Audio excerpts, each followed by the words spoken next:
ان کی شریعت پر پابندی لگائی جائے گی، ان کے قرآن کے 26 آیتوں کو نکالنے کی بات کریں گے۔ ابھی وہ وسیم رضوی، وہ گونگا، وہ بہرا، وہ ایمان فروش، وہ بے ضمیر انسان ہمارے قرآن پر اعتراض کرتا ہے۔ وسیم رضوی عبداللہ سالم کا تمہیں چیلنج ہے، قیامت تو آسانی سے آ سکتی ہے، لیکن تم ہمارے قرآن سے 19 آیت تو دور کی بات، تم قرآن سے 19 نقطے بھی ہٹا نہیں سکتے، کیوں؟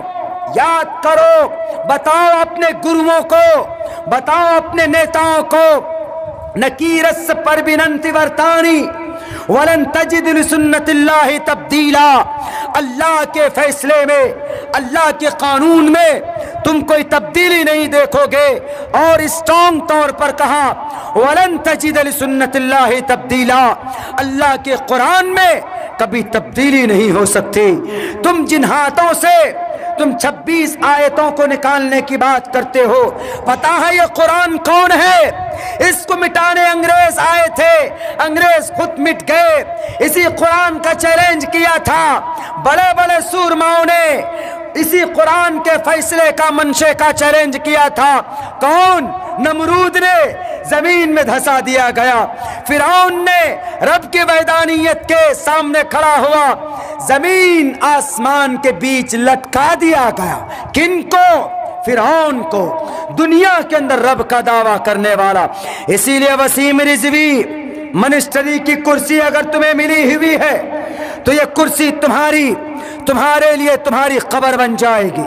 تم اللہ کی سے مقابلہ مت کرو، اللہ تبارک و تعالیٰ کے کلام سے تم بغاوت مت کرو۔ یہ ہمارا قرآن نہیں، یہ کسی مسلمان کا قرآن نہیں، یہ اللہ کا کلام، یہ بھارت کا سمویدھان نہیں ہے۔ کسی ڈبل اے لے آؤ، مسلمانوں کا نام نکال دو، NRC لاگو کر دو دھرم کے نام پر، کسان کے لیے قانون لے آؤ ان کے خلاف میں، یہ تمہارا قانون ہے، تم جو چاہتے ہو لکھ دیتے ہو، لیکن قرآن میں کچھ نہیں کر سکتے۔ کیوں؟ قرآن تمہارے ابا کی دادا کی کتاب نہیں ہے، قرآن اللہ کی کتاب ہے، اللہ ہی اس کو کچھ کر سکتا ہے۔ لیکن قیامت تک اللہ نے بھی کہہ دیا الیوم اکملت لکم دینکم واتممت علیکم نعمتی، اللہ کے ضابطے کے حساب سے اس کے اندر بھی کوئی تبدیلی نہیں ہو سکتی۔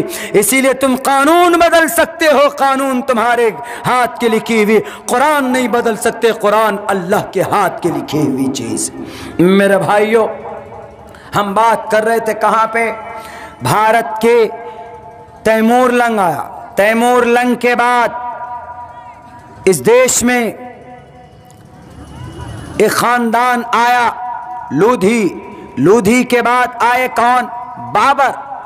1526 میں بابر آیا، اور 1526 سے لے کر 1857 تک بابر کی خاندان کی حکومت چلی۔ یہ جتنے بھی جہانگیر اور جلال الدین اکبر، سلیم، جن کا نام کے اوپر ایک پکچر فلم بھی بنی ہوئی، مغل اعظم، مغل، وہی بابر کے خاندان کو مغل بولتے ہیں۔ اور بھارت کے ان راجنیتاؤں کو سب سے زیادہ دشمنی، الرجی انہی مغل خاندان سے ہے۔ تو یہ 300 سال مغل خاندان کی حکومت، لیکن پورا ملائیں کب سے؟ 1191 سے لے کر 1857 تک مسلم امپیرر جتنے بھی تھے، کسی بھی مسلمان بادشاہ نے بھارت کی دھرتی پر کسی بھی گاؤں میں کہیں پر بھی کسی کو یہ نہیں کہا کہ تم کلمہ پڑھو۔ ہوتا ہے نا، بادشاہ ہوتا ہے تو وہ اپنے حساب سے قانون نافذ کرتا ہے۔ بابر کہہ سکتا تھا، تیمور کہہ سکتا تھا کہ کلمہ پڑھو نہیں تو تمہاری گردن اڑا دوں گا، لیکن نہیں کہا۔ جلال الدین نے بھی نہیں کہا، بلبن نے بھی نہیں کہا، لودھی نے بھی نہیں کہا، قطب الدین ایبک نے بھی نہیں کہا، کسی نے نہیں کہا، بلکہ سب کو اپنی اپنی کرسی کو آگے بڑھانا تھا، کرسی کو مضبوط کرنا تھا۔ ایک بادشاہ، ان 700 سال میں صرف ایک بادشاہ ایسا گزرا کہ جس نے تبلیغ کی، تبلیغ مطلب to convey the message of Islam, convey the message of Islam to the non-Muslim people. جو لا الہ الا اللہ کو نہیں جانتے، اس کی حقیقت کو نہیں جانتے، اللہ کی وحدانیت کے اندر وہ گڑبڑی کرتے ہیں، تو یہ ایک بادشاہ گزرا جس نے علماء کے ذریعے یہ کہا کہ ندوی صاحب مدرسے میں نہ بیٹھیں، مدرسے میں بچوں کا سبق سن لیا جی، تو اب اٹھائیے اپنا بوریا بستر، اب اٹھاؤ اپنا چھاتا، اٹھائیے بائک میں بیٹھیے، جائیے قریب کے گاؤں میں، وہاں پر نان مسلم ہیں، ان کو جا کر سمجھائیے کہ اللہ ایک ہے، مرنے کے بعد تمہیں جنت اور جہنم کا سامنا کرنا پڑے گا، اللہ کے سامنے کھڑا ہونا ہوگا، محمد تمہارے آخری نبی ہیں، اسلام دنیا کا سب سے بہترین مذہب ہے، کلمہ پڑھ لو کامیاب ہو جاؤ گے، یہ پیغام لوگوں کو پہنچاؤ۔ صرف ایک بادشاہ جس کا نام محمد تغلق تھا، محمد تغلق نے بھی کسی کے اوپر ظلم زیادتی نہیں کی۔ یہ جتنے بھی تھے مسلمان امپیرر، ہم تاریخ کو بہت غور سے پڑھ کر آپ کے سامنے پیش کر رہے ہیں، اسی لیے میں کہتا ہوں پورے جوش اور پورے طاقت کے ساتھ کہ بھارت کے نوجوانوں، آپ کو کھڑا ہونا ہوگا۔ صرف موبائل میں فیس بک چلانے سے یا موبائل میں واٹس ایپ گروپ بنانے سے ہم باطل کا مقابلہ نہیں کر سکتے۔ بنگال کے اندر الیکشن چل رہا، پتہ ہے اس الیکشن میں واٹس ایپ گروپ استعمال ہو رہا۔ ایک نیتا نے کہا کہ ہمارا ایک گروپ میں 18 لاکھ آدمی، ہم کوئی بھی میسج ڈالتے ہیں تو 18 لاکھ آدمی تک پہنچتا۔ ان کا ایک مقصد ہے میرے نوجوانوں، کیا مقصد ہے؟ کہ ان کو بنگال میں حکومت قائم کرنی، اسی لیے وہ محنت کر رہے ہیں۔ آپ کیا کرنے کے لیے گروپ بناتے ہیں؟ کوئی مقصد ہے؟ کوئی ٹارگیٹ ہے آپ کے سامنے؟ کوئی ٹارگیٹ نہیں، کوئی مقصد نہیں۔ ایک مقصد بناؤ اپنی زندگی کا، ایک ٹارگیٹ فکس کرو اپنی زندگی کا۔ رات ہم پروگرام میں بوریو صاحب گنج میں تھے، یہاں سے تو بظاہر بہت قریب ہے، لیکن جب آپ گھوم کر کے جاتے ہیں بھاگلپور ہو کر کے تو بڑا لمبا پڑتا۔ یہ تو حضرت مولانا ندوی صاحب کی اصرار اور ضد کہ کہاں تک پہنچے شیخ، کہاں تک پہنچے شیخ، میں خود سے دوڑا آپ کے یہاں پہنچا ہوں، کیونکہ ان سے ہم نے وعدہ کیا۔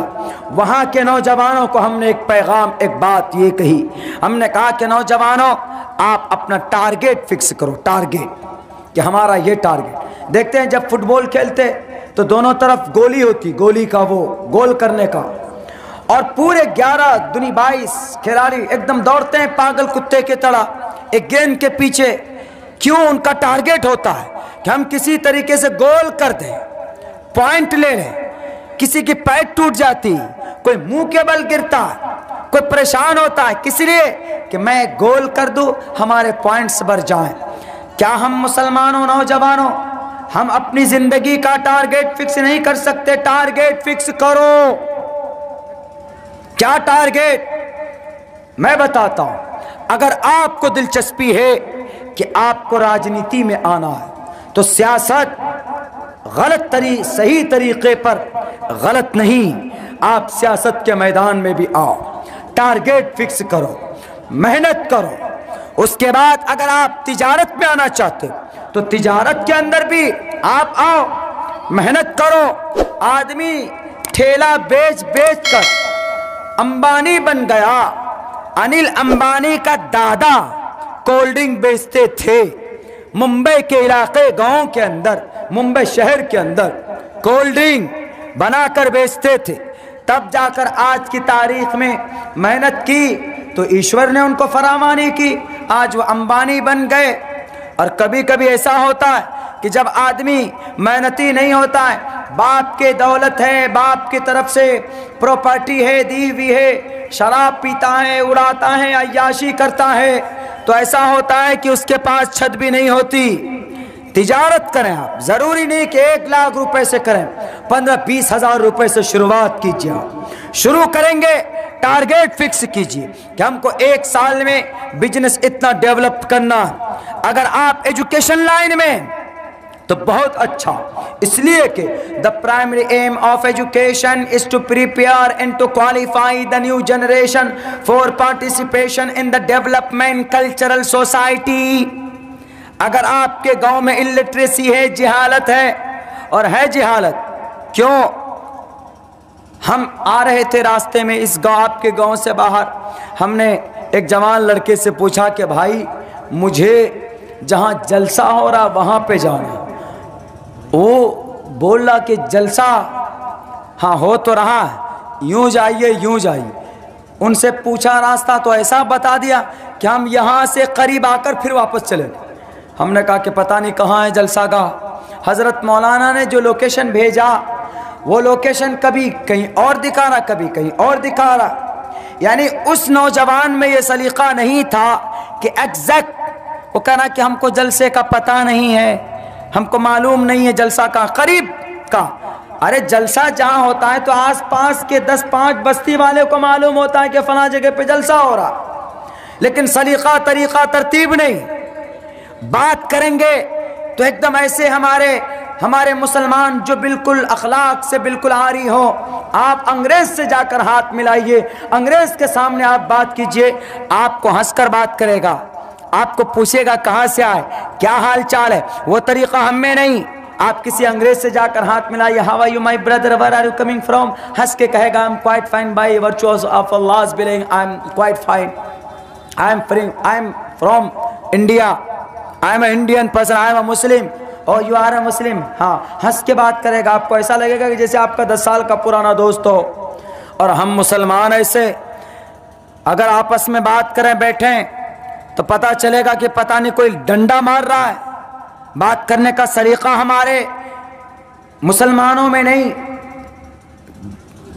چلے جائیں آپ غیر مسلموں میں کسی دکان میں جائیں، کپڑا لینا ہو آپ کو، آرام سے پہلے بٹھائے گا، بیٹھیے سر کیا چاہیے، واٹ ڈو یو وانٹ سر، کیا چاہیے سر، کپڑے چاہیے، ٹھیک ہے سر، کیسے کوالٹی کا چاہیے سر سر سر. اور کسی مسلمان کی دکان میں بیٹھ جاؤ، ابے لینا ہو لینے تو جاؤ اٹھ کر کے، بہت پریشان کر دیا، دماغ خراب کر دیا، کپڑا لینا نہیں آتا. آپ کسی غیر مسلم کے دکان میں جائیں، 15-20 مرتبہ آپ اس کو پریشان کیجئے، وہ اخیر میں تب کہے گا کہ سر آپ کے پسند کا کپڑا میری دکان میں تو نہیں. یہ طریقہ کن کا طریقہ تھا؟ یہ پروفیٹ محمد صلی اللہ علیہ وسلم کا طریقہ تھا. غیروں نے اپنایا، وما ارسلناک الا رحمتا للعالمین. غیر نبی کا طریقہ اپنائے گا تو دنیا میں ضرور کامیاب ہوگا، ضرور کامیاب ہوگا، ہو رہے کامیاب. اور ہم ہیں محمد والے، قرآن والے، حدیث والے، شریعت والے. ہم صرف نامی مسلمان بنو گے، کامی مسلمان نہیں بنو گے تو اتنا ڈنڈا لگے گا، اتنا ڈنڈا پیچھے کہ بندر کی طرح اللہ لال کر دے گا. مرنے کے بعد جوانوں اللہ پوچھے گا کہ نماز پڑھی تھی، گاؤں سماج میں کون سا اچھا کام